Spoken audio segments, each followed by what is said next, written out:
It's nearly 2 months ago now that I brought these two fig cuttings home from my sister's garden in the south of France.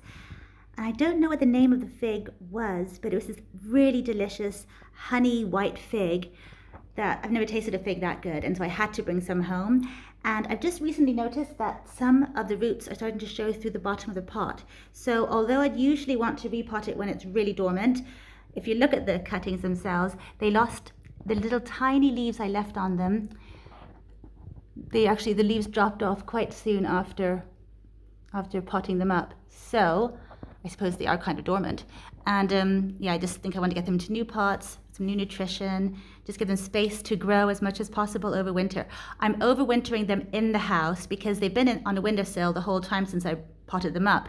I just don't know how hardy they are. I doubt they're hardy enough for the UK because they were living in a really nice warm garden, sunny place in the south of France. So I doubt they'd be happy in a really cold winter here. But at least the first winter, I want to keep them inside. I suppose in the future, maybe they could live in a cold, unheated greenhouse. But for the first winter, I want to keep them nice and warm, away from central heating, but just on a nice sunny windowsill. And I'll get them potted up now and see how they go. If any of you want to see the video of when I first brought these cuttings home and potted them up, I will add it to the description because it's such a simple way of doing it. I know I've seen lots of people say, you need a certain size cutting, you need to put them in special little, wrap them in plastic. I did nothing, I just put them into the ground. I dipped them in some rooting hormone and put them into the ground, and they just went into this potting soil in the pot. And they are the easiest things to root, I think, anyhow. But have a look at the video if you want to.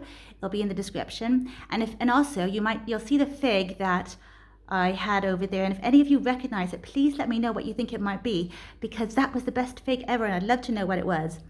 So I have no idea of the name, sadly, but a really, really good white fig. But I'll get on with potting these guys up, and hopefully they'll like their new pot. So here they are, both little cuttings back on their bright windowsill. It's not a very sunny one, but it's bright enough. Now, I only ended up repotting one of them, that's this guy over here, because I realized that the roots were actually quite small. And considering that it's almost 2 months since I potted them up, they were really small.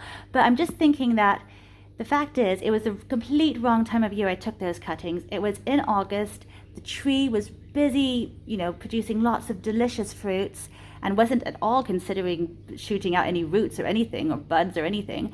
And so I think I was really lucky to get any roots at all.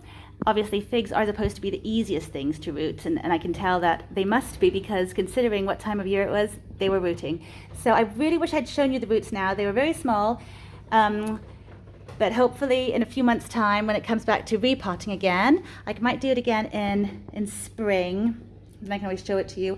I'll definitely want to repot this little guy here in spring, the smallest one. And I mean, it'd be quite interesting to compare which one's doing best at that point.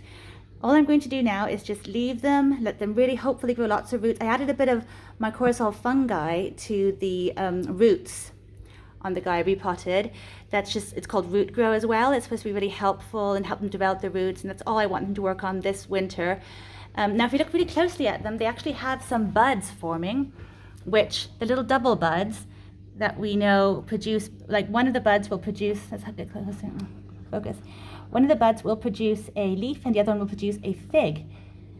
That's why you look for these little twin buds. If they both continue to grow, both buds, I would love to have some leaves in the spring, but if the fruit buds continue growing, I will just nip them off, because I don't want the plant to work on anything as strenuous as fruit production. I mean, the fruits wouldn't really come to anything, and it would just really stress the plant out when I need it to work on root grow. So yeah, I will just nip those out if that happens. But other than that, I'll leave it here, and hopefully they'll both be really happy and just really grow really well. And I'll see you in a few months' time. Until then, happy gardening.